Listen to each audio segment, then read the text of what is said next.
Comedy of Errors by William Shakespeare. A hall in Duke Solinus's palace. Proceed, Solinus, to procure my fall, and by the doom of death end woes and all. Merchant of Syracuse, plead no more. I am not posser to infringe our laws. The enmity and discord which of late sprung from the rancorous outrage of the Duke, to merchants, our well-dealing countrymen, who wanting guilders to redeem their lives, have filled his rigorous statutes with their bloods, excludes our pity from our threatening looks, for since the mortar and intestine jars, tricks thy seditious countrymen and us, it hath in solemn synods been decreed by both the Syracusians and ourselves to admit no traffic to our adverse towns, nay more, if any born at Ephesus be seen, at any Syracusan marts and fairs, again, if any Syracusan born come to the bay of Ephesus, he dies. His goods confiscate to the Duke's dispose, unless 1,000 marks be levied, to quit the penalty and to ransom him. Thy substance, valued at the highest rate, cannot amount unto 100 marks. Therefore, by law, thou art condemned to die. Yet this my comfort, when your words are done, my woes end, likewise with the evening sun. Well, Syracusian, say in brief the cause, why thou departest from thy native home, and for what cause thou camest to Ephesus. A heavier task could not have been imposed that I should speak my griefs, unspeakable. Yet that the world may witness that my end was wrought by nature, not by offense, I'll utter what my sorrows give me leave.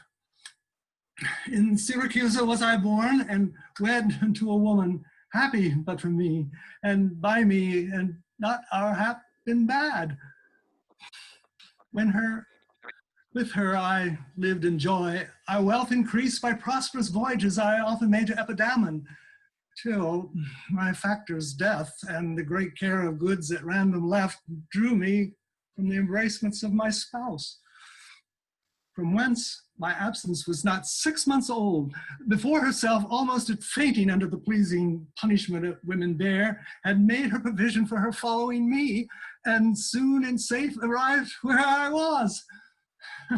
There she had not been long, but she became the joyful mother of 2 goodly sons, and what was strange, the one so like the other, and one could not be distinguished but by names. This very hour, and in the selfsame inn, a meaner woman was delivered of such a burden, male twins, both alike. Those, for their parents were exceedingly poor, I bought and brought up to attend my sons. My wife, not meanly proud of the 2 such boys, made daily motions for our home return. Unwilling, I agreed, alas, too soon. We came aboard, and a league from Epidamon had we sailed before the always window-baying deep gave any tragic instance of our harm.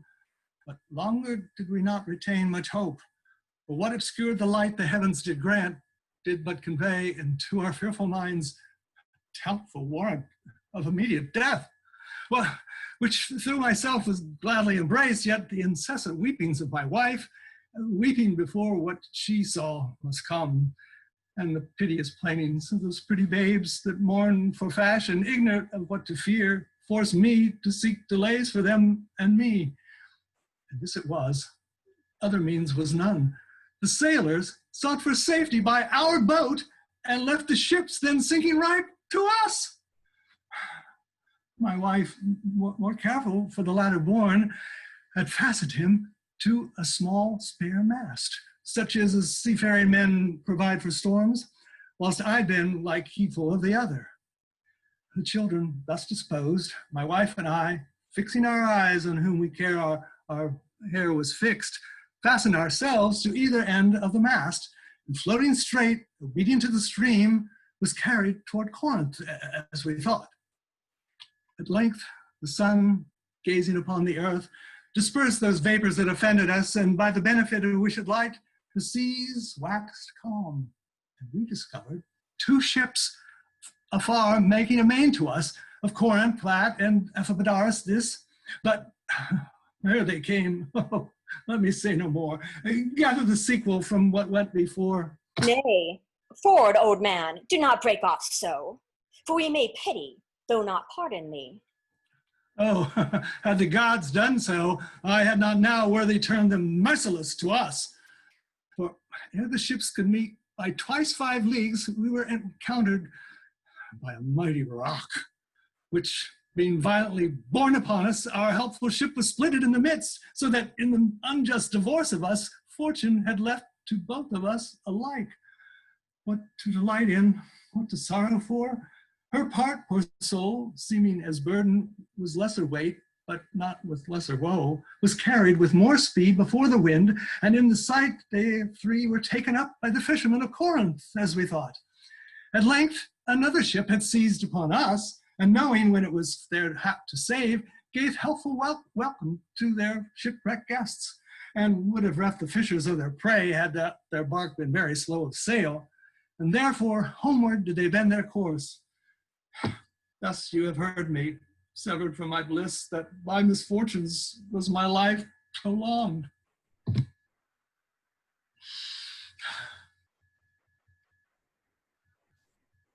And for the sake of them thou sorrowest for, do me the favor to dilate it full. What hath befallen of them and thee till now? Well, my youngest boy, and yet my eldest care, at 18, became inquisitive after his brother, and importuned me that his attendant, so his case was like, reft of his brother, but retained his name, might bear him company in the quest of him. Whom whilst I labored of love to see, I hazard the loss of whom I loved. 5 summers have I spent in furthest Greece, roaming clean through the bounds of Asia, and coasting homeward, I came to Ephesus, hopeless to find, yet loath to leave unsought of that or any place that harbors men. But here I must end my story life. Could all my travels warrant me that they would live?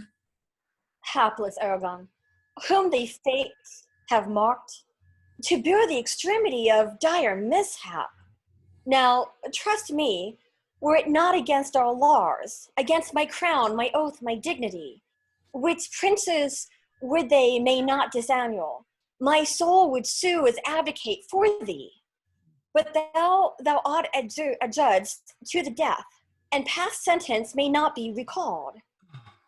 But to our honor's great disparagement, yet I will favor thee in what I can. Therefore, merchant, I'll limit thee this day to seek thy life by beneficial help. Try all the friends thou hast in Ephesus. Beg thou or borrow to make up the sum. And live, if no, then thou art doomed to die. Jailer, take him to thy custody. I will, my lord.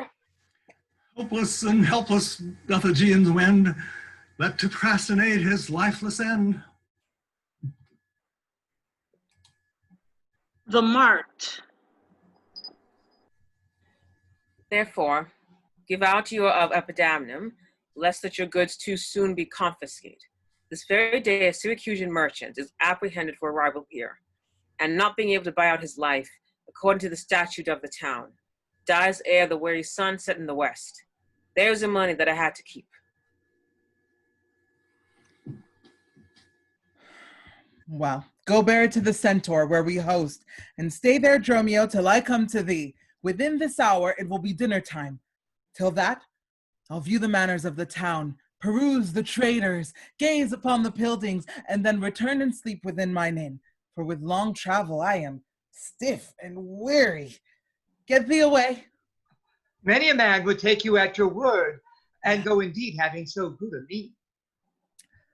A trusty villain, sir, that very oft when I am dull with care and melancholy, lightens my humor with his merry jests. What, will you walk with me about the town and then go to my inn and dine with me? I am invited, sir, to certain merchants, of whom I hope to make much benefit. I crave your pardon. Soon at 5 o'clock, please you, I'll meet with you upon the mart and afterward consort you till bedtime. My present business calls me from you now. Farewell till then. I will go lose myself and wander up and down to view the city. Sir, I commend you to your own content. He that commends me to mine own content commends me to the thing I cannot get. I to the world am like a drop of water that in the ocean seeks another drop, who falling there to find his fellow forth, unseen, inquisitive, confounds himself. So I, to find a mother and a brother in quest of them, unhappy, lose myself. Here comes the almanac of my true date. What now? How chance thou art returned so soon? Return so soon? Rather, approach too late. The capon burns, the pig falls from the spit. The clock hath strucken 12 upon the bell. My mistress made it one upon my cheek. She is hot because the meat is cold. The meat is cold because you come not home. You come not home because you have no stomach. You have no stomach, having broke your fast. But we know that what 'tis to fast and pray are penitent for your default today. Stop in your wind, sir. Tell me this, I pray. Where have you left the money that I gave you?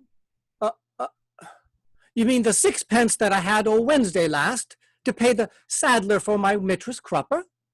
The saddler had it, sir. I kept it not. I am not in a sport of humor now.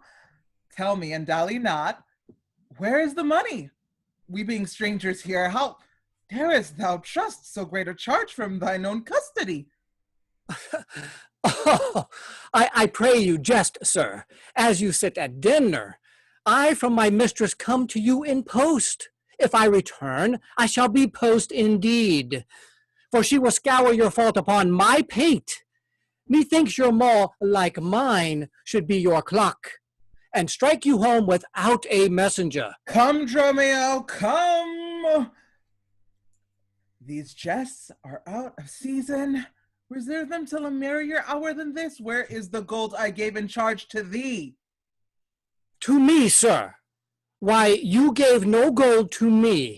Come on, sir knave. Have done your foolishness, and tell me how thou hast disposed thy charge. My charge was but to fetch you from the mart, home to your house, the Phoenix, sir, to dinner. My mistress and her sister stays for you.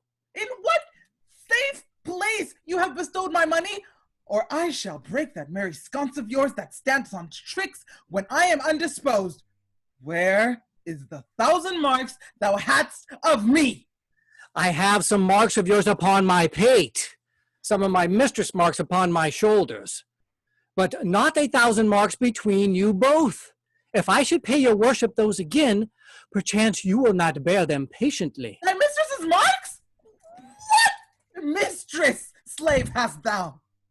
Your worship's wife, Oh my my mistress at the Phoenix, she that doth fast till you come home to dinner, and prays that you will hie you home to dinner. What? Wilt thou flout me thus unto my face, being forbid? Oh, there, take you that, sir knave! Ugh! What mean you, sir? For God's sake, hold your hands. Nay, and you will not, sir, or I'll take my heels.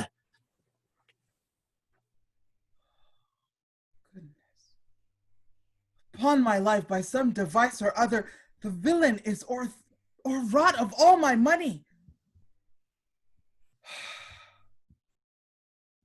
They say this town is full of cousinage, as nimble jugglers that deceive the eye, dark working sorcerers that change the mind, soul-killing witches that deform the body, disguised cheaters, parading mountebanks, and many such like liberties of sin. If it proves so, I will be gone the sooner. I'll to the centaur to go seek the slave. I greatly fear my money is not safe. The house of Antipholus of Ephesus. Neither my husband nor the slave returned, that in such haste I sent to seek his master. Sure, Luciana, it is 2 o'clock. Perhaps some merchant hath invited him, and from the mart he's somewhere gone to dinner. Good sister, let us dine, and never fret. Man is master of his liberty. Time is their master, and when they see time, they'll go or come. If so, be patient, sister. Why should their liberty than ours be more? Because their business so lies out a door. Look, when I serve him so, he takes it ill. Oh, no, he is the bridle of your will. There's none but asses will be bridled so. Why, headstrong liberty is lashed with woe. There's nothing situate under heaven's eye, but hath his bound in earth, and sea, and sky. The beasts, the fishes, and the winged fowls are their male subjects, and at their controls, men more divine, the masters of all these, lords of the wild world and wild watery seas, endued with intellectual sense and souls, of more preeminence than fish and fowls, are masters to their females and their lords. Then let your will attend on their accords. This servitude makes you to keep unwed. Not this, but troubles of the marriage bed. Oh, but were you wedded, you would bear some sway. Ere I learn love, I'll practice to obey. How if your husband starts some other where? Till he come home again, I would forbear. Patience unmoved. No marvel though she pause. They can be meek that have no other cause. A wretched soul bruised with adversity, we bid be quiet when we hear it cry. But were we burdened with like weight of pain, as much or more would we ourselves complain. So thou that hast no unkind male to grieve thee, with urging helpless patience wouldst relieve me. Oh, but if thou live to see like right bereft, this fool-begged patience in thee will be left. Well, I will marry one day, but to try. Here comes your man now, is your husband nigh? Say, is your tardy master now at hand? Nay, he's at 2 hands with me, and that my ears can witness. Sayest, didst thou speak with him? Knowest thou his mind? Aye. He told his mind upon my ear. Beshrew his hand, I scarce could not understand it.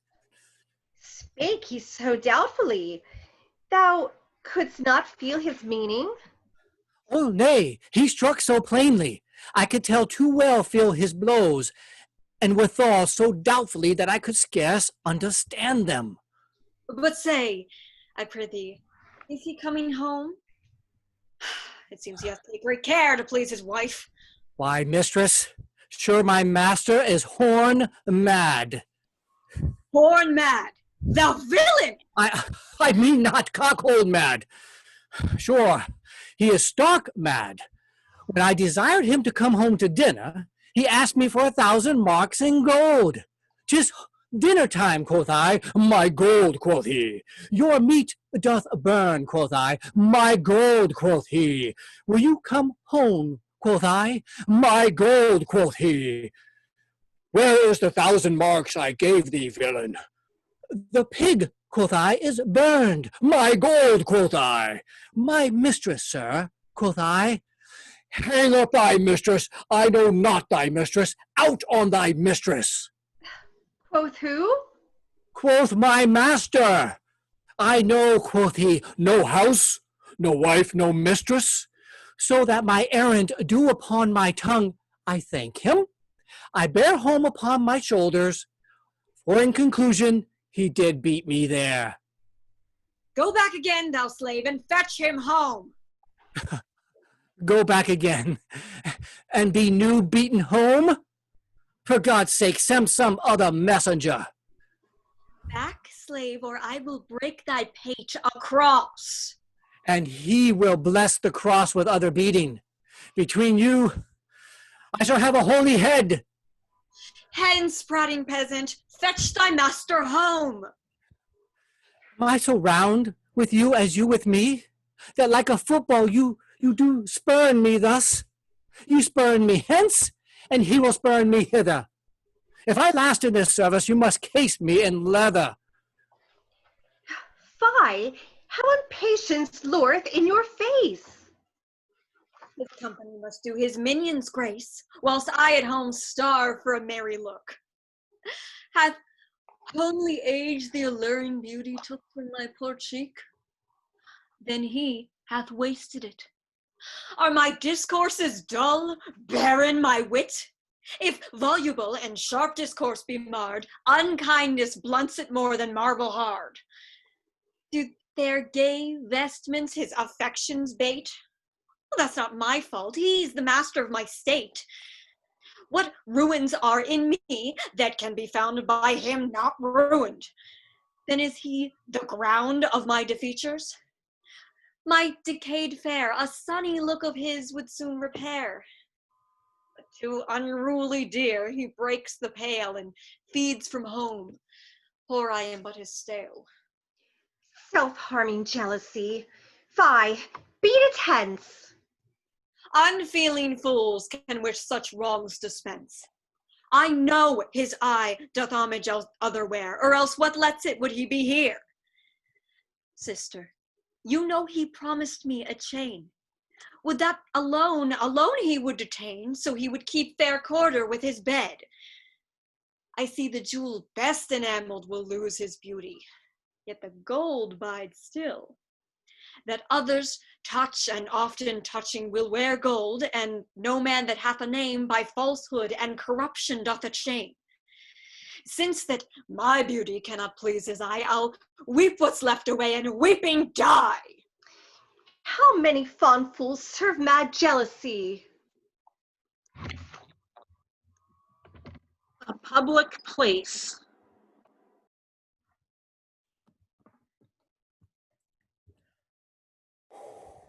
The gold I gave to Dromio is laid up, safe at the centaur, and the heedful slave has wandered forth and cared to seek me out by computation in mine host's report. I could not speak with the Dromio, since at first I sent him from the mart. See, here he comes. How now, sir? Is your merry humor altered? As you love strokes, so jest with me again. You know no centaur, you receive no gold. Your mistress sent to have me home to dinner. My house was at the Phoenix. Wast thou mad that thus so madly thou didst answer me? What answer, sir, when I spake I such a word? Even now, even here, not half an hour since. I did not see you since you sent me hence, home to the centaur with the gold you gave me. Villain! Thou didst deny the gold's receipt, and toldst me of a mistress and a dinner, for which I hope thou feltst I was displeased. I am glad to see you in this merry vein. What means this jest? I pray you, master, tell me. Yea, dost thou jeer and flout me in the teeth? Thinkest thou I jest? Hold, take thou that, and that. Hold, sir, for God's sakes now, the jest is in earnest. Upon what bargain do you give it to me? Because that I familiarly sometimes do use you for my fool and chat with you. Your sauciness will jest upon my love and make a common of my serious hours. When the sun shines, let foolish gnats make sport, but creep in crannies when he hides his beams. If you will jest with me, know my aspect, and fashion your demeanor to my looks, or I will beat this method in your sconce. Sconce, call you it? So you would leave battering. I had rather have it ahead, and you used these blows long. I must get a sconce from my head, and ensconce it too, or else I shall seek my wits in my shoulders. But I pray, sir, why am I beaten? Dost thou not know? Nothing, sir, but that I am beaten. Shall I tell you why? Aye, sir, and wherefore? For they say every why hath a wherefore. Why, first, for flouting me. And then, wherefore, for urging it the second time to me? Was there ever a man thus beaten out of season, when in the why and the wherefore it is neither rhyme nor reason? Well, sir, I thank you. Thank me, sir, for what? Marry, sir, for this something which you gave me for nothing. I'll make you amends next, to give you nothing for something. But say, sir, is it dinner time? No, sir, I think the meat wants what I have. In good time, sir. What's that? Basting. Well, sir, then 'twill be dry. If it be, sir, I pray you eat none of it. Your reason? Lest it make you choleric, and purchase me another dry basting. Well, sir, learn to jest in good time. There's a time for all things. I durst have denied that before you were so choleric. By what rule, sir? Marry, sir, my rule is plain as the plain bald pate of Father Time himself. Let's hear it. There is no time for a man to recover his hair that grows bald by nature. May he not do it by fine and recovery? Yes, to pay a fine for a periwig and recover the lost hair of another man. Why is time such a niggard of hair, being as it is so plentiful in excrement? Because it is a blessing that he bestows on beasts, and what he hath scanted men in hair, he hath given them in wit. Why, but there's many a man hath more hair than wit. Well, not a man of those, but he hath the wit to lose his hair. Why, thou didst conclude hairy men plain dealers without wit. The plainer dealer, the sooner lost, yet he loses it in a kind of jollity. For what reason? For two, and sound ones too. Nay, not sound, I pray you. Sure ones then. Nay, not sure in a thing falsing. Certain ones then. Name them. The one, to save the money that he spends in trimming. The other, that at dinner they should not drop in his porridge. You would all this time have proved there is no time for all things. Marion did, sir. Namely, no time to recover hair lost by nature. But your reason was not substantial. Why, there is no time to recover. Thus I mend it. Time himself is bald, and therefore to the world's end will have bald followers. I knew 'twould be a bold conclusion. But soft, who wafts us yonder? Aye, Antipholus, look strange and frown. Some other mistress hath thy sweet aspects. I am not Adriana nor thy wife. The time was once when thou, unurged, wouldst vow that never words were music to thine ear, that never object pleasing in thine eye, that never touch well welcome to thy hand, that never meat sweet savored in thy taste, unless I spake or looked or touched or carved to thee. How comes it now, my husband, oh, how comes it that thou art thus estranged from thyself? Thyself, I call it being strange to me, that undividable, incorporate, and better than thy dear self's better part. Do not tear thyself away from me.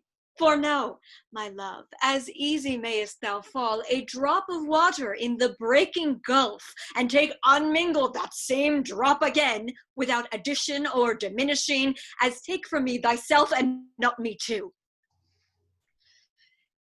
How dearly would it touch me to the quick, shouldst thou but hear that I were licentious, and that this body consecrate to thee by ruffian lust should be contaminate.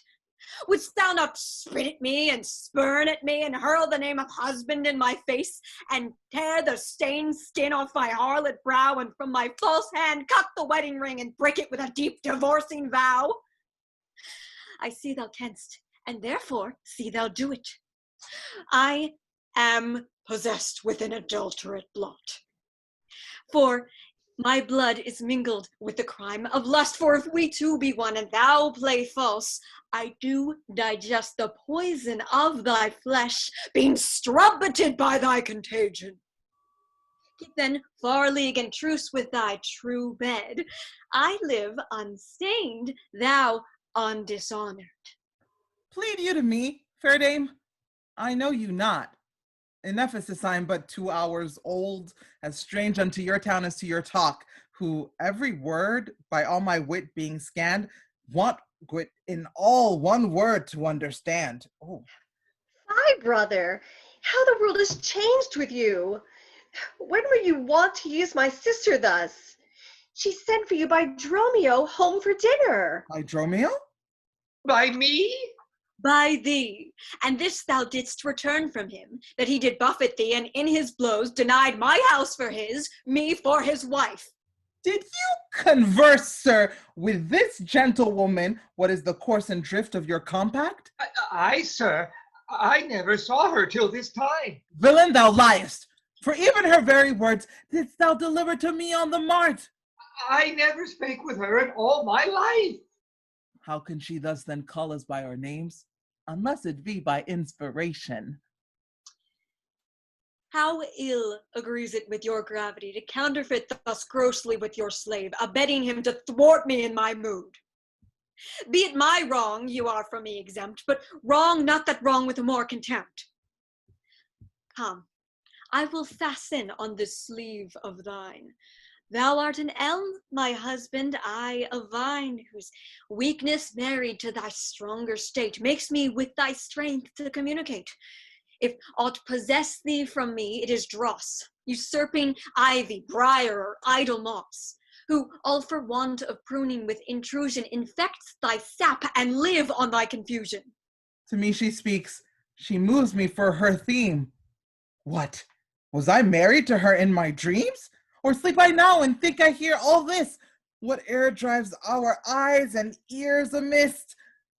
Until I know this sure, certain uncertainty, I'll entertain the offered fallacy. Dromio, go bid the servants spread for dinner. Oh, for my beads, I cross me for a sinner. This is the fairyland. Oh, spite of sprites, we talk with goblins, owls, and sprites. If we obey them not, this will ensue. They'll suck our breath or pinch us black and blue. Why prate hast thou to thyself and answered not? Dromio, thou drone, thou snail, thou slug, thou sot. I am transformed, master, am I not? I think thou art in mind, and so am I. Nay, master, both in mind and in my shape. Thou hast thine own form. No, I am an ape. If thou art charged to aught, 'tis to an ass. Oh, 'tis true. She rides me, and I long for grass. 'Tis so I am an ass, else it could never be. But I should know her as well as she knows me. Oh. Come, no longer will I be a fool, to put the finger in the eye and weep whilst man and master laugh my woes to scorn. Come, sir, to dinner. Dromio, keep the gate. Husband, I'll dine above with you today, and shrive you of 1,000 idle pranks. Sirrah, if any ask you for your master, say he dines forth, and let no creature enter. Come, sister, Dromio, play the porter well. Am I in earth, in heaven, or in hell? Sleeping or walking, matter well advised, known unto these, and to myself disguised. I'll say as they say, and persevere so, and in this mist, at all adventures, go! Master, shall I be porter at the gate? Aye, and let none enter, lest I break your pate. Come, come, Antipholus, we dine too late. Before the house of Antipholus of Ephesus.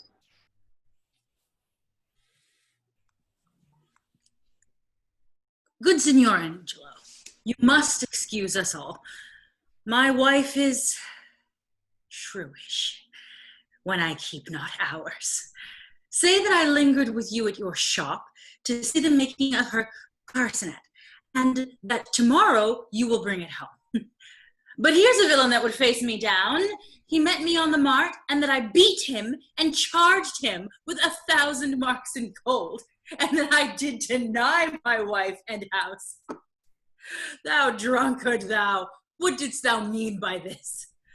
Say what you will, sir, but I know what I know. That you beat me at the mart, I have your hand to show. If the skin were parchment, and the blows you gave were ink, your own handwriting would tell you what I think. I think thou art an ass. Marry, so it doth appear, by the wrongs I suffer and the blows I bear. I should kick being kicked, and being at that pass, you would keep from my heels, and beware of an ass. You're sad, Signor Balthazar. Pray God our cheer may answer my goodwill and your good welcome here. I hold your dainties cheap, sir, and your welcome dear. Oh, Signor Balthazar, either at flesh or fish, a table full of welcome makes scarce one dainty dish. Good meat, sir, is common, that every churl affords. And I'm sure welcome. And welcome more common, for that's nothing but words. A small cheer and great welcome makes a merry feast. Aye, to a niggardly host, and more sparing guest. But, though my cates be mean, take them in good part. Better cheer may you have, but not with better heart. But soft. My door is locked. Go bid them let us in. Maud, Bridget, Marion, Cecil, Jillian, Jen. Mome, Maltors, Capon, Coxcomb, Idiot, Patch. Either get thee from the door or sit down at the hatch. Dost thou conjure for wenches that thou callest for such store? When one is too many, go get thee from the door. What Patch is made our porter? My master stays in the street. Let him walk from whence he came, lest he catch cold on street. Who talks within there? Ho! Open the door. Right, sir. I'll tell you when, and you tell me wherefore. Wherefore? For my dinner. I have not dined today. Nor today here you must not. Come again when you may. What art thou that keepest me from the house I own? The porter for this time, sir, and my name is Dromio. Oh, villain! Thou hast stolen mine office and my name. The one ne'er got me credit, the other mickle blame. If thou hast been Dromio today in my place, thou wouldst have changed thy face for a name, or thy name for an ass. What a coil is there? Dromio, who are those at the gate? Let my master in. Loose. Faith, no, he comes too late, and so tell your master. Oh, Lord, I must laugh. Have at you with a proverb. Shall I set in my staff? Have at you with another. That's when? Can you tell? If thy name be called Loose, Loose thou hast answered him well. You hear, you minion? You'll let us in, I hope. I thought to have asked you. And you said no. So, come help, okay? Well struck. That was blow for blow. Now, baggage, let me in. Can you tell for whose sake? Master, knock the door hard. Let him knock till it ache. You'll cry for this, minion, if I beat the door down. What needs all that? And a pair of stocks in the town? Who is that at the door that keeps all this noise? By my troth, your town is troubled with unruly boys. Are you there, wife? You might have come before. Your wife, Sir Knave. Go get you from the door. If you went in pain, master, this knave would go sore. Here is neither cheer nor welcome. We would fain have either. In debating which was best, we shall part with neither. They stand at the door, master. Bid them welcome hither. There is something in the wind that we cannot get in. You would say so, master? If your garments were thin, your cake is warm within, you take her in the cold, it would make a man mad as a buck to be bought and sold. Go fetch me something. I'll break out the gate. Break any breaking here, and I'll break your knave's pate. A man may break a word with you, sir, and words are but wind. Aye, and break it in your face, so he break it not behind. It seems thou wast breaking. Out upon thee, hind. Here's too much upon thee. I pray thee, let me in. Aye, when fowls have no feathers and fish have no fin. Well, I'll break in. Go borrow me a crow. A crow without a feather. Master, mean you so? For a fish without a fin, there's a fowl without a feather. If a crow help us in, sirrah, we'll pluck a crow together. Go get thee gone. Fetch me an iron crow. Have patience, sir.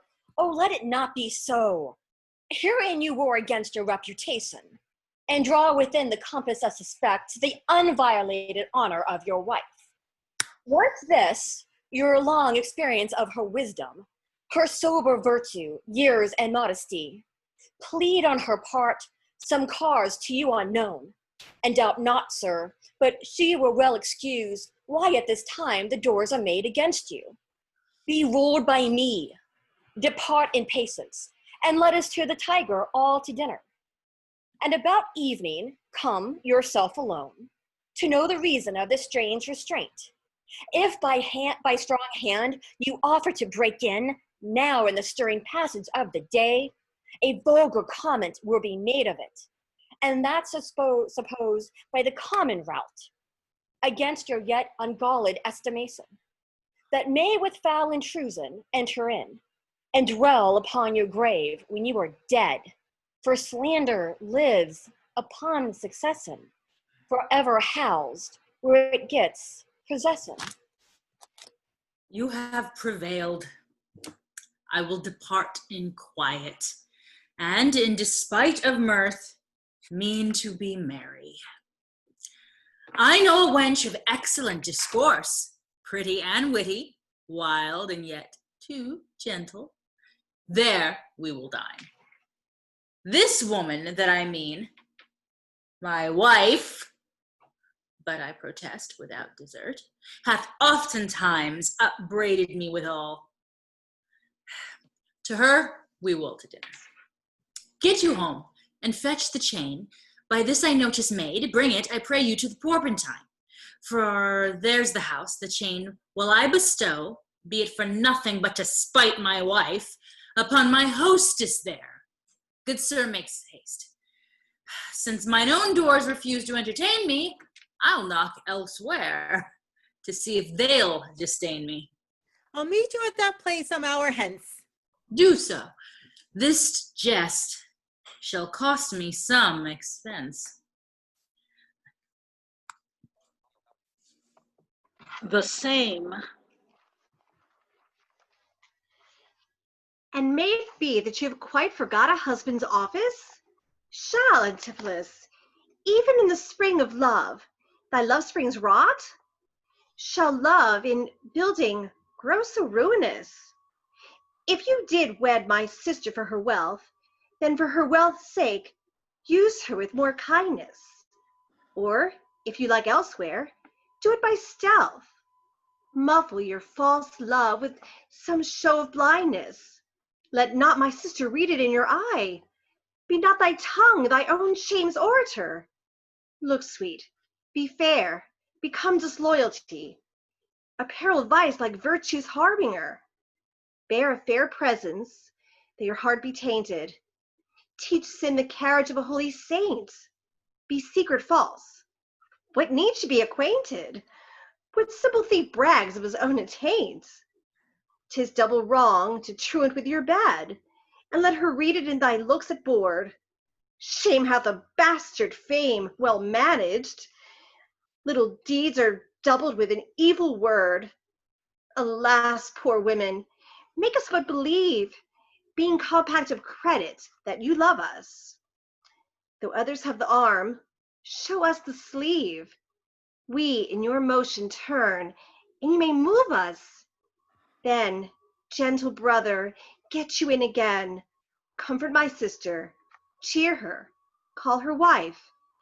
'Tis holy sport to be a little vain, when the sweet breath of flattery conquers strife. Sweet mistress, what your name is else I know not, nor by what wander you do hit of mine. Less in your knowledge and your grace you show not than our earth's wonder more than earth divine. Teach me, dear creature, how to think and speak. Lay open to my earthy gross conceit, smothered in errors, feeble, shallow, weak, the folded meaning of your words is deceit. Against my soul's pure truth, why labor you to make it wander in an unknown field? Are you a god? Would you create me new? Transform me then, and to your power I'll yield.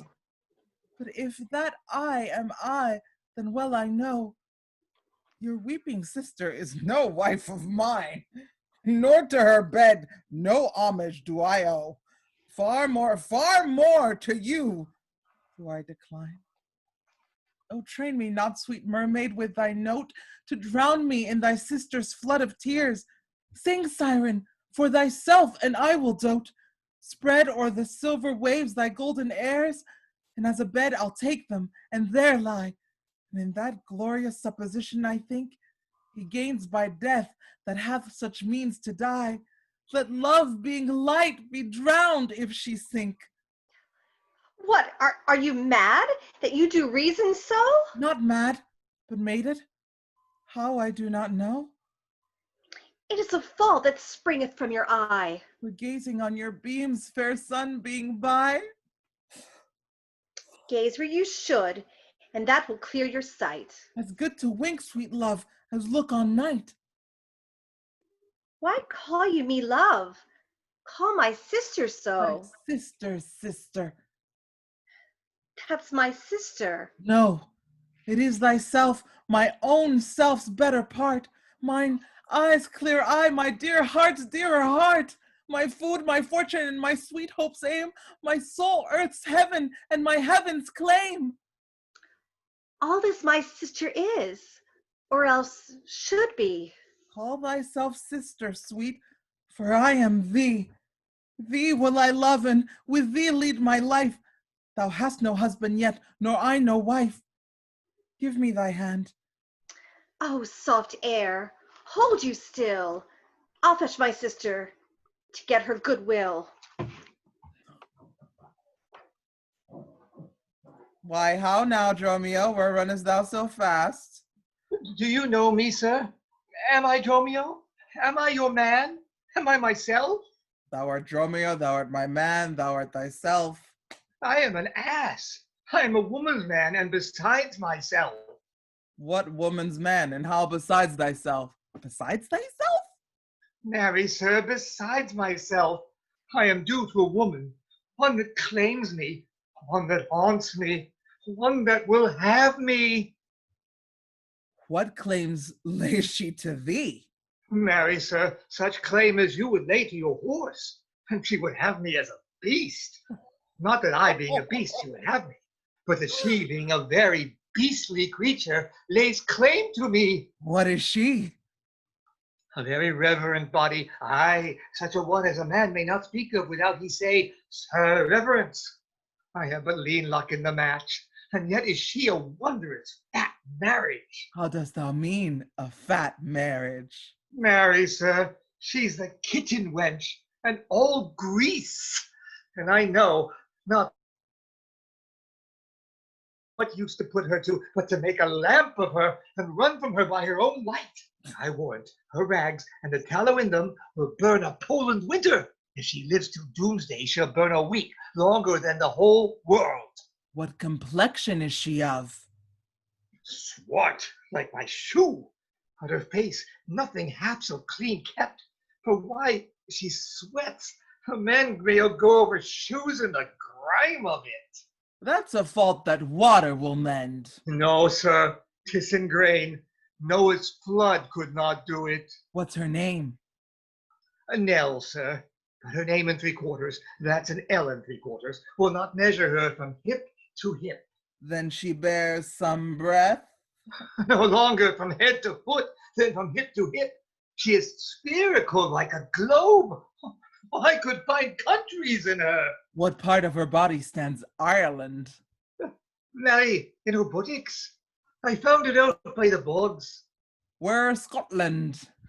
I found it by the Baroness, hard in the palm of the hand. Where France? In her forehead, armed and with that head, making war against her hair. Where England?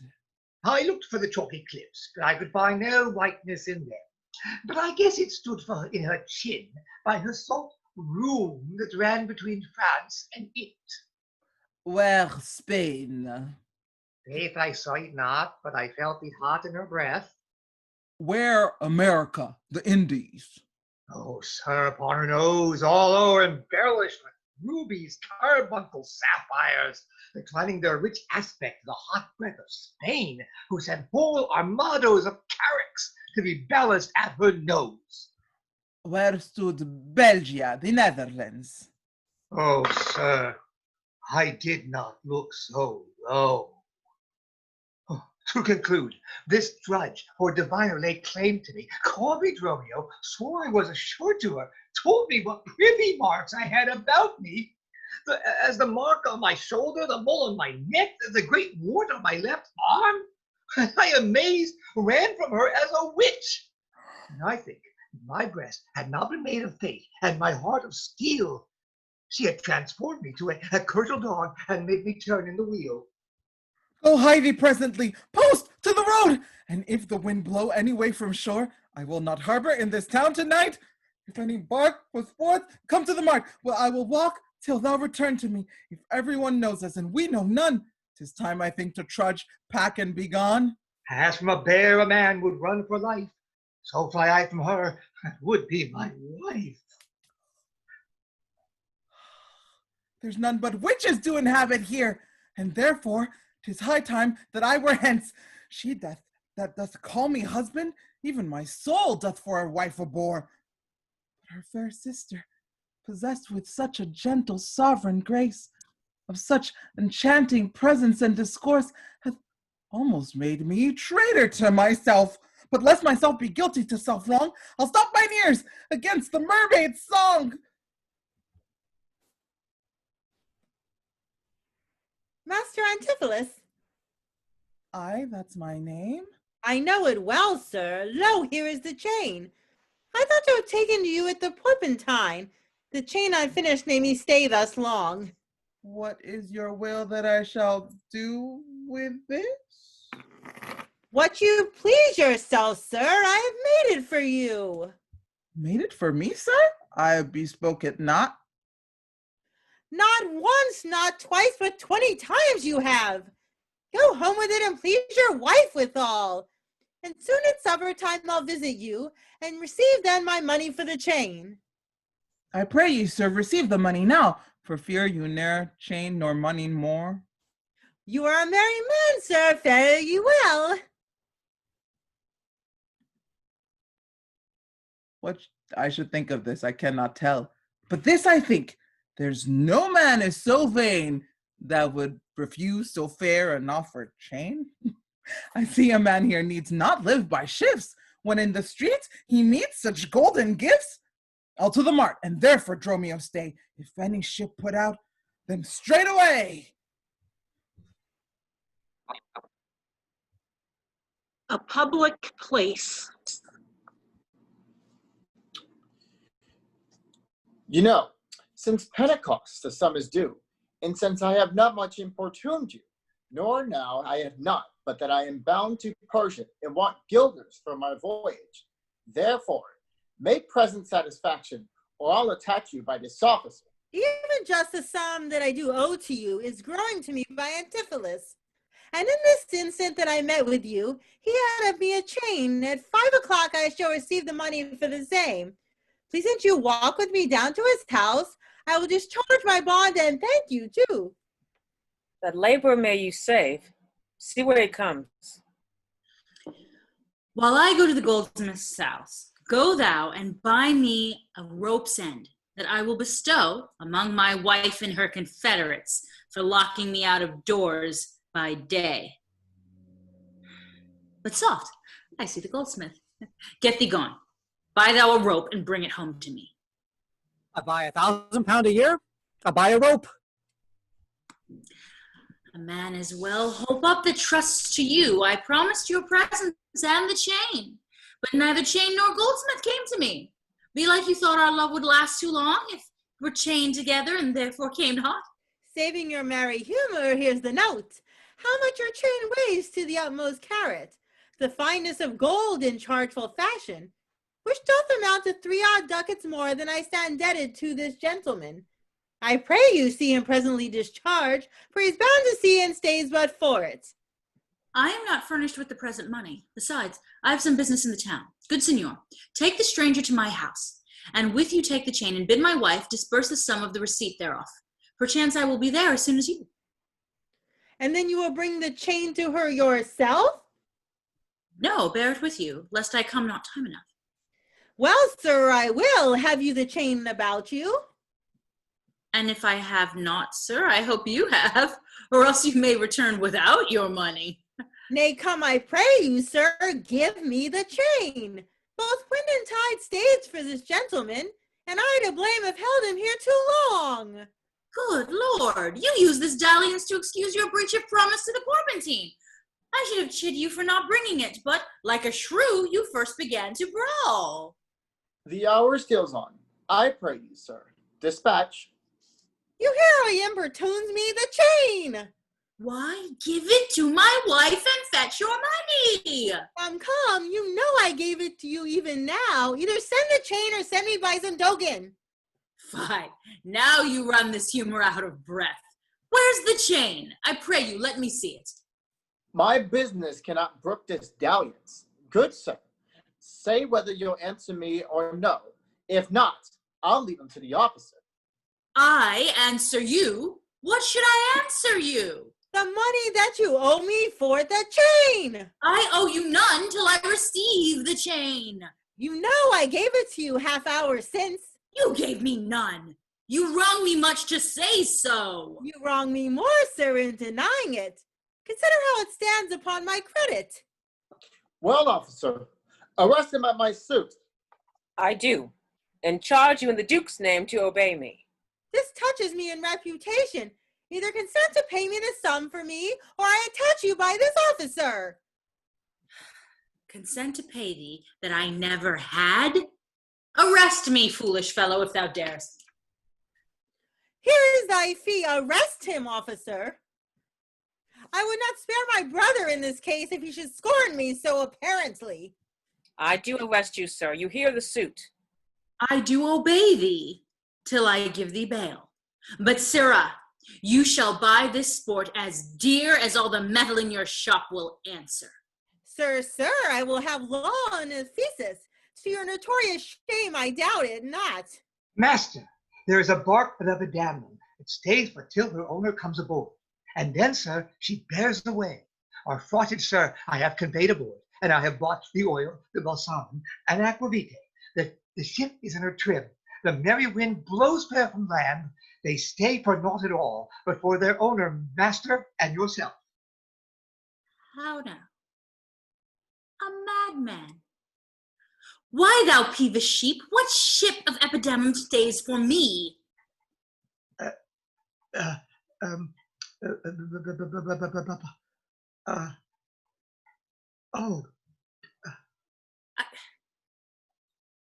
He is mad. Thou drunken slave, I sent thee for a rope, and told thee to what purpose and what end.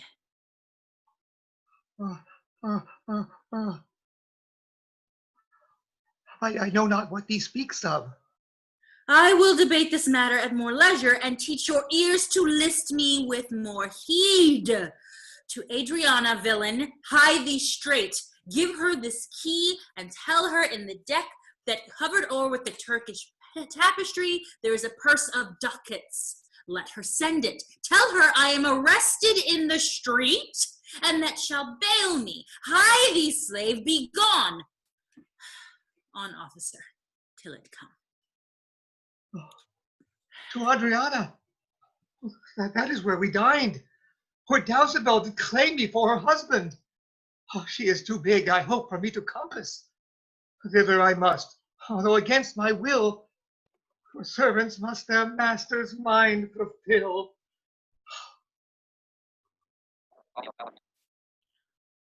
The house of Antipholus of Ephesus.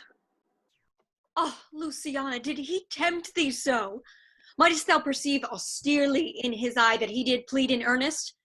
Yea or no? Looked he or red or pale or sad or merrily? What observation mayest thou in this case of his heart's meteor tilting in his face? First, he denied you had in him no right. He meant he did me none, the more my spite. Then swore he that he was a stranger here. And true he swore, though yet forsworn he were. Then pleaded I for you. And what said he? That love I begged for you, he begged of me. With what persuasion did he tempt thy love? With words that in an honest suit might move. First, he did praise my beauty, then my speech. Didst speak him fair? Have patience, I beseech.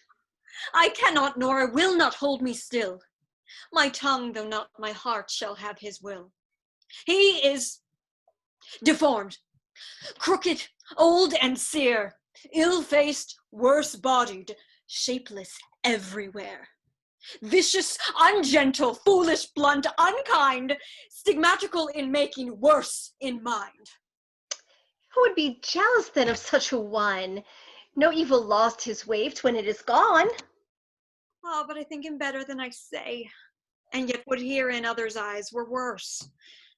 Frog from her nest the lapwing cries away, my heart prays for him, though my tongue do curse. Oh, here, go to the desk, the purse, sweet, now, make haste.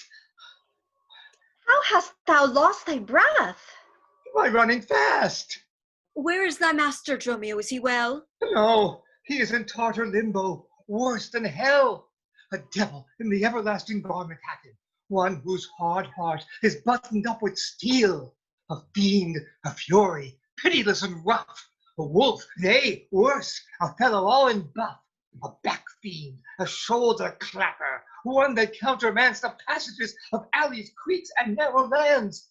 A hound that runs counter, and yet draws dry-foot well, one that before the judgment carries poor souls to hell. Why, man, what is the matter?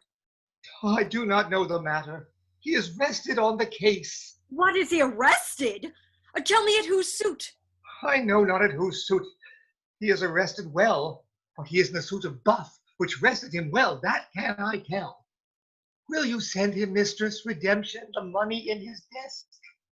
Go fetch it, sister. This I wonder at, that he, unknown to me, should be in debt. Tell me, was he arrested on a band? Not on a band, but on a stronger thing. A chain, a chain. Do you not hear it ring? What, the chain? No, the bell. 'Tis time that I were gone. It was 2 ere I left him, and now the clock strikes 1. The hours come back. That did I never hear.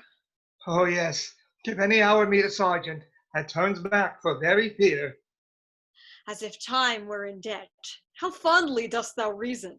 Time is a very bankrupt, and knows more than he's worth to season. Nay, he's a thief too, and have you not heard men say that time comes stealing on by night and day? If time be in debt and theft, and a sergeant in the way, hath he no reason to turn back an hour in a day? Oh, go, Dromio, there's the money. Bear it straight and bring thy master home immediately. Come, sister, I am pressed down with conceit. Conceit my comfort and my injury.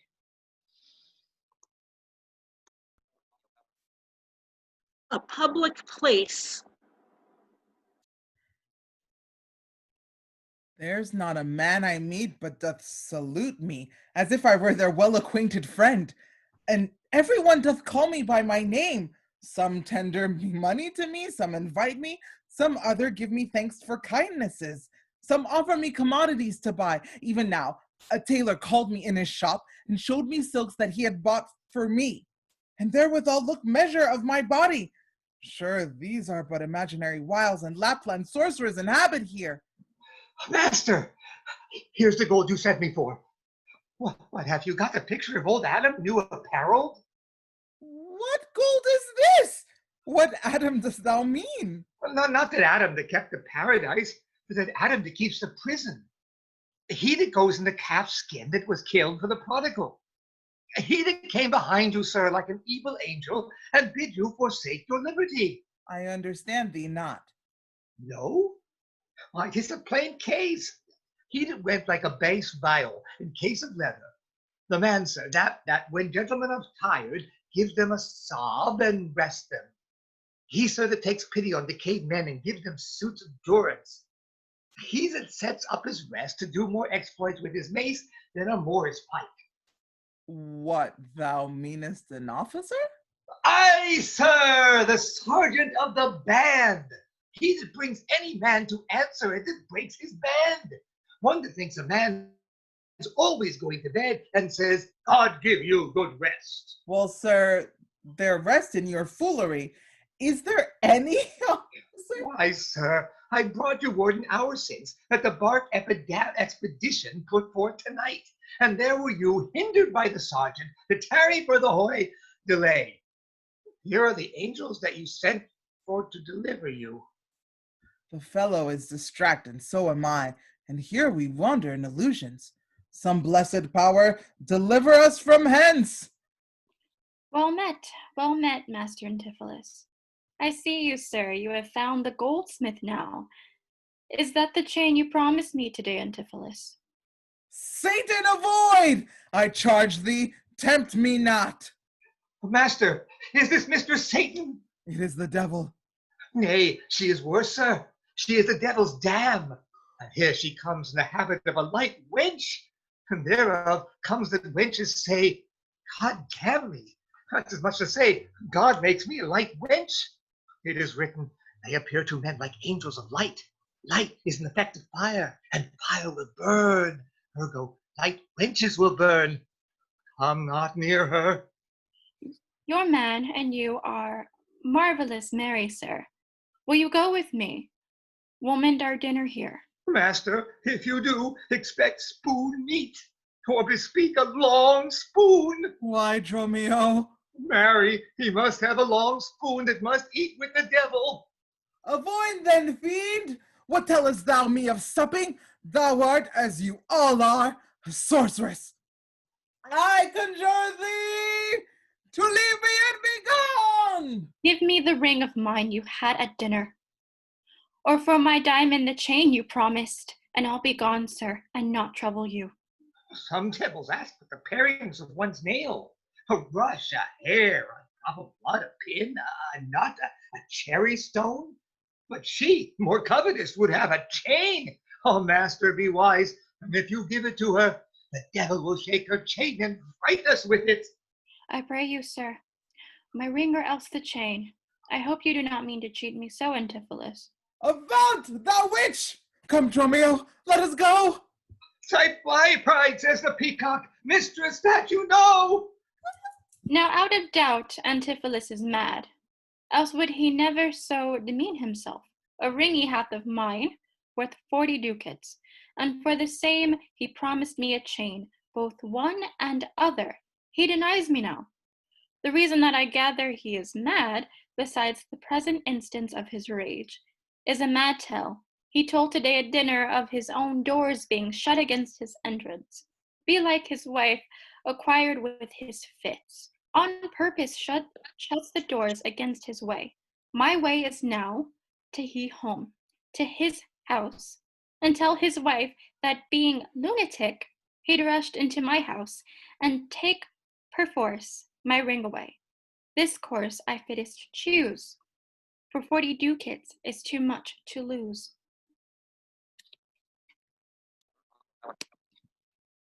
A street. Fear me not, man. I will not break away. I'll give thee, ere I leave thee, so much money to warrant thee as I am rested for. My wife is in a wayward mood today, and will not lightly trust the messenger that I should be attached in Ephesus. I tell you, 'twill sound harshly in her ears. Here comes my man. I think he brings the money. How now, sir? Have you that I sent you for? Here's that. I warrant you, we'll pay them all. But where's the money? Why, sir, I gave the money for the rope. 500 ducats, villain, for a rope? I serve you, sir, 500 at that rate. To what end did I bid thee hie thee home? To rope's end, sir, and to that end I am returned. And to that end, sir, I will welcome you. Good sir, be patient. Nay, 'tis for me to be patient. I am in diversity. Good, now hold thy tongue. Nay, rather persuade him to hold his hands. Thou whoreson, senseless villain! I would I were senseless, sir. I might not feel your blows. Thou art sensible in nothing but blows, and so is an ass. Ha! I am an ass. Indeed, you may prove it by my long ears. I have served him from the hour of my nativity to this instant, and have nothing at his hands for my service but blows. When I am cold, he heats me with beating. When I am warm, he cools me with beating. I am waked with it when I sleep, raised with it when I sit, driven out the doors with it when I go from home, welcomed home with it when I return. Nay, I bear it on my shoulders as a beggar wont her brat. And I think when he hath lamed me, I shall beg with it from door to door. Come, go along. My wife is coming yonder.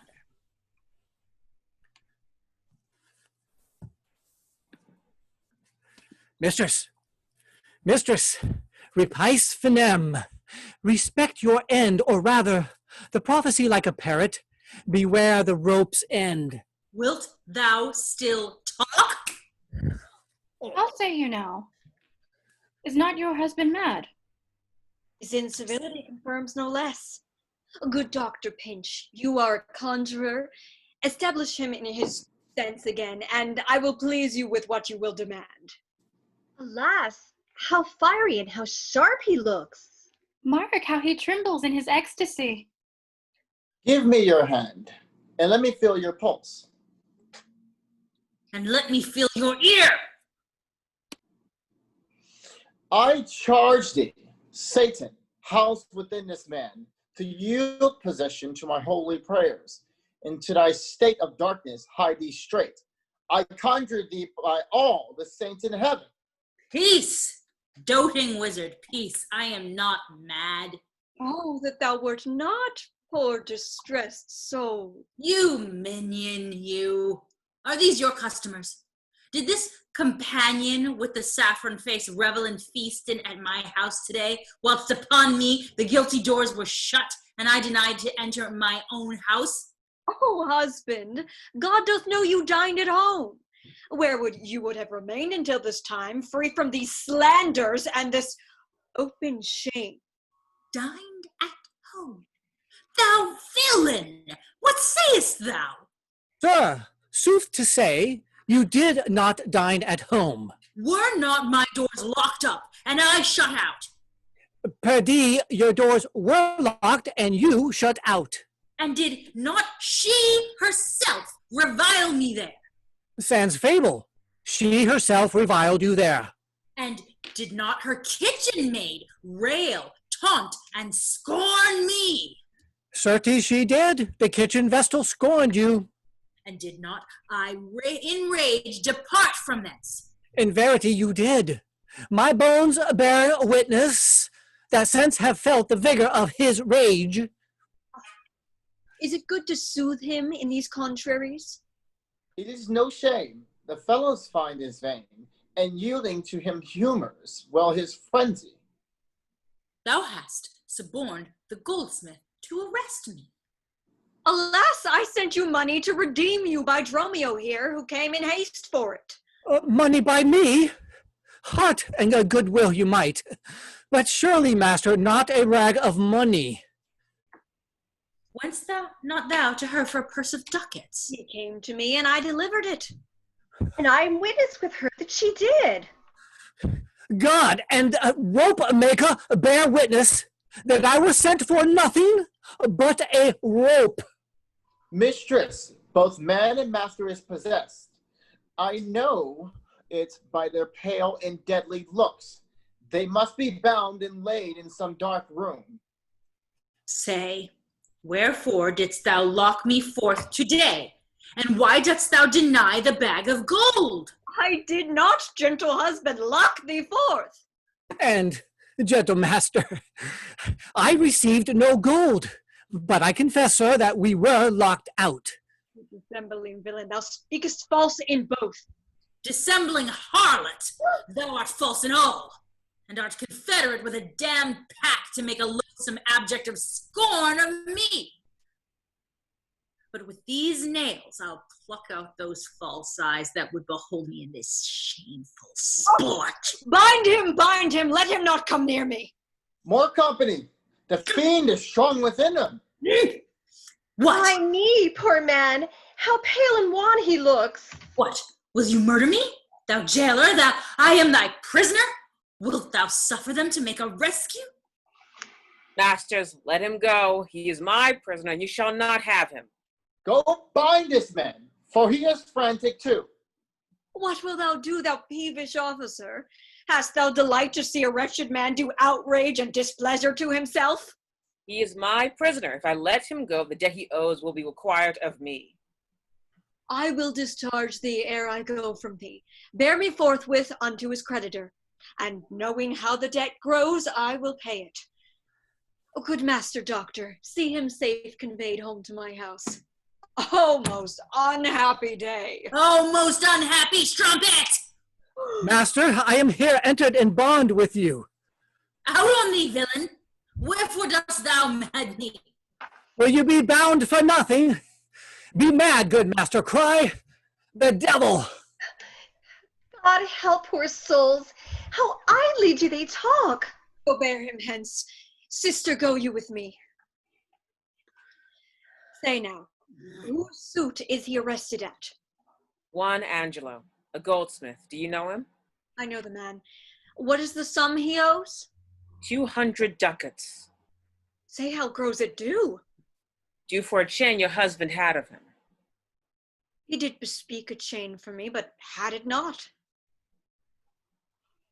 When has your husband, all enraged today, came to my house and took away my ring, the ring I saw upon his fingernail, straight after did I meet him with a chain. Maybe so, but I did never see it. Come, jailer, bring me where the goldsmith is. I long to know the truth hereof at large. God, for thy mercy, thou art loose again. And come with naked swords. Oh, let's call more help to have them bound again. Away! They'll kill us! Oh.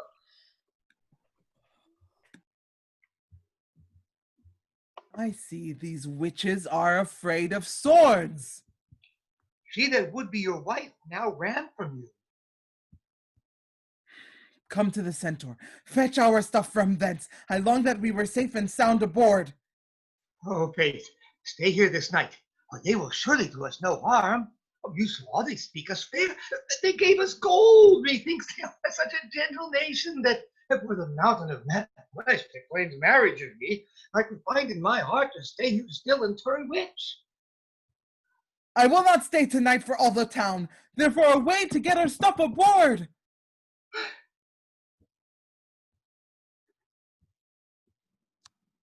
A street before a priory. I am sorry, sir, that I have hindered you, but I protested he had the chain of me, though he most honestly he doth deny it. How is the man esteemed here in the city? Of very reverend reputation, sir, of credit infinite, highly beloved. Second to none that lives here in the city, his word might bear my wealth at any time. Speak softly, yonder, as I think he walks. 'Tis so, in that self-chain about his neck, which he forswore most monstrously to have. Good sir, draw near to me, I'll speak to him. Signor Antipholus, I wonder much that you would put me to this shame and trouble, and not without some scandal to yourself, with circumstance and oaths to deny, the chain which now you wear so openly, besides the charge to shame the imprisonment, you have done wrong to this my honest friend, who but staying on our controversy has hoisted sail and put to sea today. That chain you've had of me, can you deny it? I think I had. I never did deny it. Yes, that you did, sir, and forswore it too. Who heard me to deny it or forswear it? These ears of mine, thou know'st, did hear thee. Fie on thee, wretch! 'Tis pity that thou livest, to walk where any honest men resort. Thou art a villain to impeach me thus. I'll prove mine honor and mine honesty against thee presently, if thou darest stand. I dare, and do defy thee for a villain. Ha! Hold, hurt him not for God's sake, he is mad. Some get within him, take his sword away, bind Dromio too, and bear them to my house. Run, master, run! For God's sake, take a house. This is some priory. You know, we are spoiled. Be quiet, people. Wherefore throng you hither? Fetch my poor distracted husband hence. Let us come in, that we may bind him fast and bear him home for his recovery. I knew he was not in his perfect wits. I am sorry now that I did draw him. How long hath this possession held the man? This week he hath been heavy, sour, sad, and much different from the man he was. But till this afternoon his passion ne'er brake into extremity of rage. Hath he not lost much wealth by wreck of sea? Buried some dear friend? Hath not else his eyes strayed his affection in unlawful love? A sin prevailing much in youthful men, who give their eyes the liberty of gazing. Which of these sorrows is he subject to? To none of these, except it be the last, namely some love that drew him oft from home. You should for that have reprehended him. Why, so I did. Aye, but not rough enough. As roughly as my modesty would let me. Haply in private. And in assemblies too. Aye, but not enough. It was the copy of our conference. In bed he slept not for my urging it. At board he fed not for my urging it. Alone it was the subject of my theme. In company I often glanced it. Still did I tell him it was vile and bad. And thereof came it that the man was mad. The venom clamors of a jealous woman poisons more deadly than a mad dog's tooth. It seems his sleeps were hindered by thy railing, and therefore comes it that his head is light. Thou sayest his meat was sauced with thy upbraidings, and quiet meals make ill digestions. Thereof the raging fire fever bred, and what's a fever but a fit of madness? Thou sayest his sports were hindered by thy brawls. Sweet recreation barred, what doth ensue but moody and dull melancholy, kinsman and grim, and comfortless despair, and at her heels a huge infectious troop of pale distemperatures and foes to life. In food, in sport, and life-preserving rest to be disturbed, would mad or man or beast. The consequences then, thy jealous fits have scared thy husband from the use of wits. She never reprehended him, but mildly. When he demeaned himself rough, rude, and wildly, why bear ye this rebukes and answer not? She did betray me to my own reproof. Good people, enter and lay hold on him. No, not a creature enters in my house. Then let your servants bring my husband forth. Neither. He took this place for sanctuary, and it shall privilege him from your hands, till I have brought him to his wits again, or lose my labor in assaying it. I will attend my husband, be his nurse, diet his sickness, for it is my office, and will have no attorney but myself. And therefore let me have him home with me. Be patient, for I will not let him stir till I have used the approved means I have, with wholesome syrups, drugs, and holy prayers to make of him a formal man again. It is a branch and parcel of mine oath, a charitable duty of my order.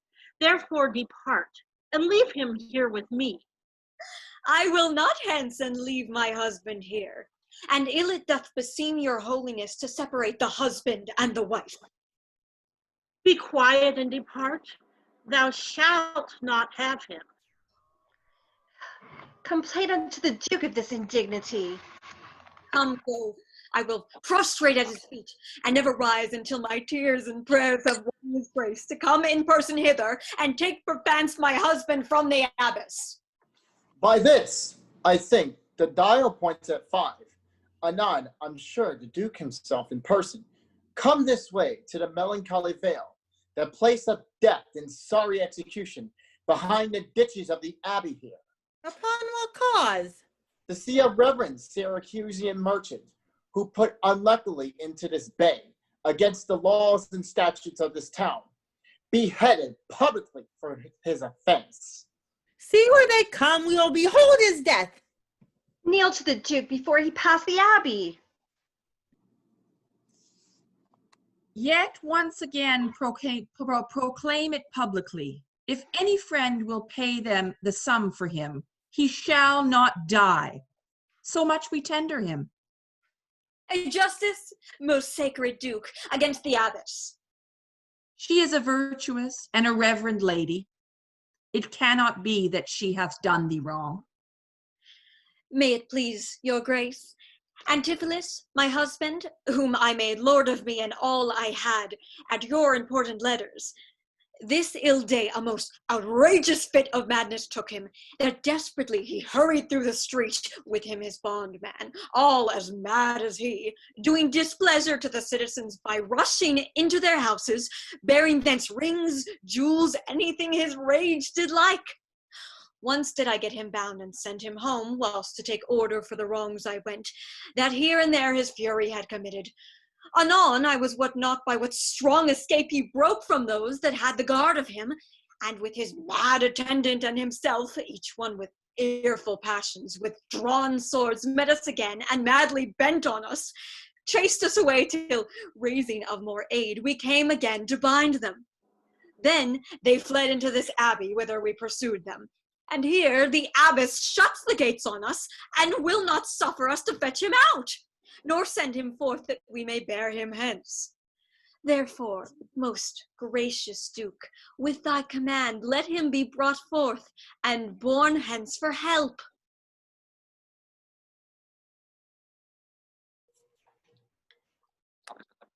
Long since thy husband served me in my wars, and I to thee engaged a prince's word, when thou didst make him master of thy bed, to do him all the grace and good I could.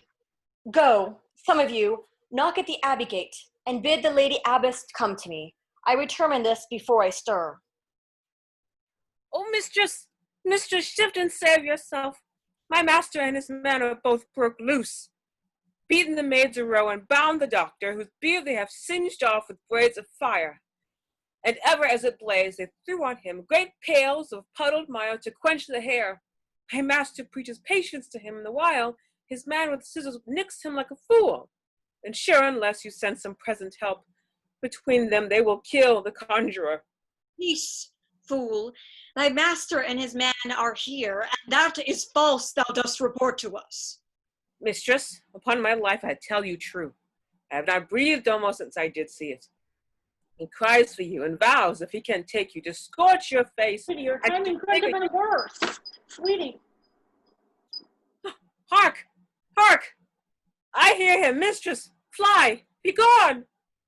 Come, stand by me, fear nothing. Guards with halberds. Me? It is my husband. Witness you that he is born about invisible. Even now we housed him in the abbey here, and now he's there, past thought of human reason. Justice, most gracious Duke. Oh, grant me justice, even for the service that long since I did thee, when I bestrid thee in the wars, and took deep scars to save thy life, even for the blood that then I lost for thee. Now grant me justice. Unless the fear of death doth make me dote, I see my son Antipholus and Dromio. Justice, sweet prince, against that woman there, she whom thou gavest to me to be my wife, that hath abused and dishonored me, even in the strength and height of injury. Beyond imagination is the wrong that she this day hath shameless thrown on me. Discover how, and thou shalt find me just. This day, great Duke, she shut the doors upon me, while she with harlots feasted in my house. A grievous fault. Say, woman, didst thou so? No, my good lord. Myself, he, and my sister today did dine together. So befall my soul, as this is false, he burdens me withal. Never may I look on day, nor sleep on night, but she tells to your highness simple truth. Oh, perjured woman, they are both forsworn. Is this madman justifiably charge them? My liege, I am advised what I say. Neither disturbed with the effect of wine, nor heady rash provoked with raging ire. Albeit my wrongs might make one wiser mad. This woman locked me out this day from dinner. That goldsmith there, were he not packed with her, could witness it, for he was with me then, who parted with me to go fetch a chain, promising to bring it to the Porpentine, where Balthazar and I did dine together. Our dinner done, he not coming thither, I went to seek him, and in the street I met him, and in his company that gentleman, there did this perjured goldfish swear me down that I this day of him received the chain, which God he knows I saw not, for the which he did arrest me with an officer. I did obey, and sent my peasant home for certain ducats. He with none returned. Then fairly I bespoke the officer to go in person with me to my house. By the way, we met my wife, her sister, and a rabble of more vile confederates. Along with them, they brought one Pinch, a hungry, lean-faced villain, a mere anatomy, a mountebank, a threadbare juggler and fortune-teller, a needy, hollow-eyed, sharp-eyed looking wretch, a dead-looking man, this pernicious slave, forsook, took on him as a conjurer, and gazing in mine eyes, feeling my pulse, with no faces to outfacing me, cries out, I was possessed! Then altogether they fell upon me, bound me, bore me thence, and in a dark and dankish vault at home they left me there, and my man, both bound together, till gnawing with my teeth my bonds in sunder I gained my freedom, and immediately ran hither to your grace, whom I beseech to give me ample satisfaction for these deep shames and great indignities. My lord, in truth, thus far I witnessed with him that he dined not at home but was locked out. But had he such a chain of thee or no? He had, my lord, when he ran in here. These people saw a chain about his neck. Besides, I will be sworn these ears of mine heard you confess you had the chain off him, after you first forswore it on the mark, and thereupon I drew my sword upon you. And then you fled into this abbey here, from whence I think you are come by miracle. I never came within these abbey walls, nor ever didst thou draw thy sword on me. I never saw the chain, so help me heaven, and this is false you burden me withal. Why, what an intricate impeach is this? I think you all have drunk of Circe's cup. If here you housed him, here he would have been. If he were mad, he would not plead so coldly. You say he dined at home. The goldsmith here denies that same. Sirrah, what say you? Sir, he dined with her there at the Porpentine. He did, and from my finger snatched that ring, Antipholus. 'Tis true, my liege. This ring I had of her. Sawest thou him enter at the abbey here? As sure, my liege, as I do see your grace. Why, this is strange. Go call the abbess hither. I think you are all mated or stark mad. Most mighty Duke, vouchsafe me speak a word. Haply, I see a friend who will save my life and pay the sum that may deliver me. Speak freely, Syracusian, what thou wilt. Is not your name, sir, called Antipholus? And is not that your bondman, Dromio? Within this hour I was his bondman, sir. But he, and I thank him, gnawed into my cords. Now I am a Dromio, and his man unbound. I am sure you both of you remember me. Ourselves we do remember, sir, by you, for lately we were bound, as you are now. You are not Pinch's patient, are you, sir? Why, looking strange on me? You know me well. Never saw you in my life. Oh, grief hath changed me since you saw me last, and careful hours that time's deforming hand have written strange features in my face. But tell me yet, dost thou know my voice? Neither. Dromio, art thou? No, trust me, sir, nor I. I am sure thou dost. Aye, sir, but I am sure I do not. And whatever a man denies, you are now bound to believe them. Not know my voice? Oh, time's extremity, hast thou so cracked and splitted my poor tongue in 7 short years, that here my only son knows not my feeble key of untuned cares? Though now this grained face of mine be hid by an sap-consuming winter drizzle snow, and the conduits of my blood froze up, yet hath my life some memory.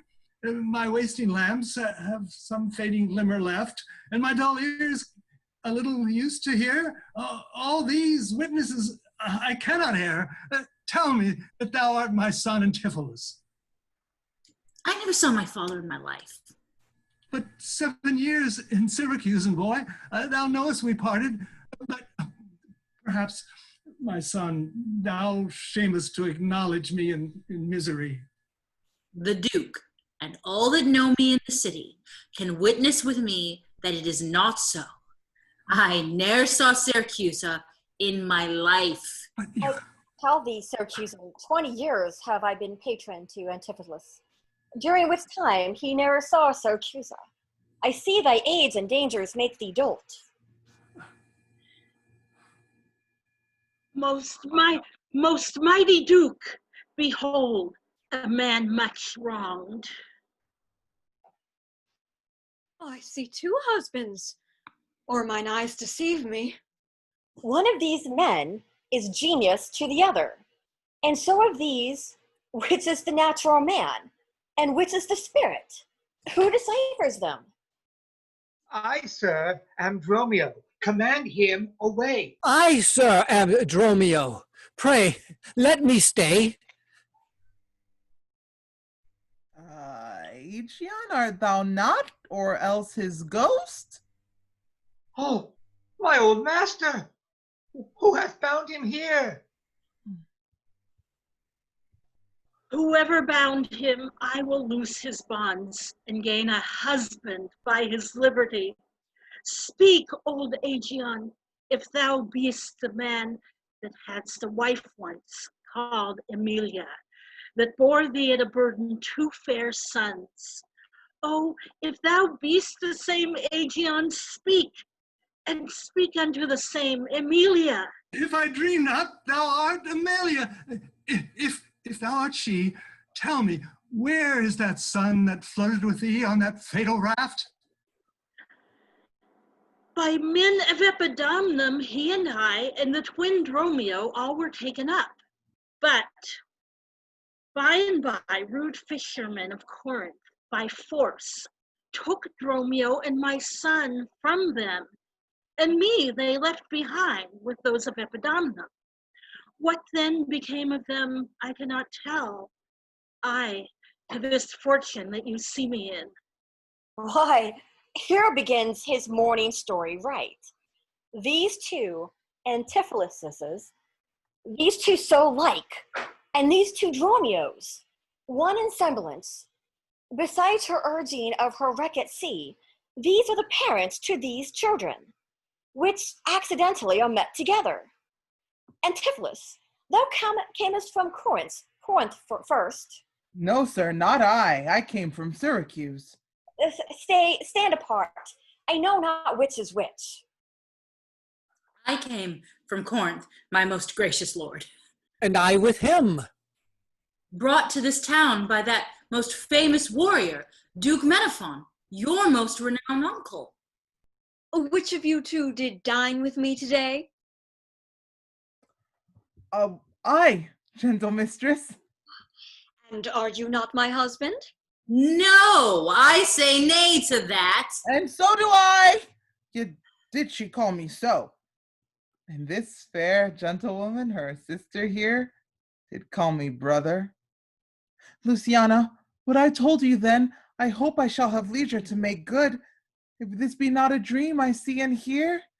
That is the chain, sir, which you had of me. I think it be, sir. I deny it not. And you, sir, for this chain did arrest me. I think I did, sir. I deny it not. I sent you money, sir, to be your bail by Dromio, but I think he brought it not. No, none by me. This purse of ducats I received from you. And Dromio, my man, did bring them me. I see we still did meet each other's man, and I was taken for him, and he for me, and thereupon these errors are arose. These ducats pawn I for my father here. It shall not need. Thy father hath his life. Sir, I must have that diamond from you, Antipholus. There, take it.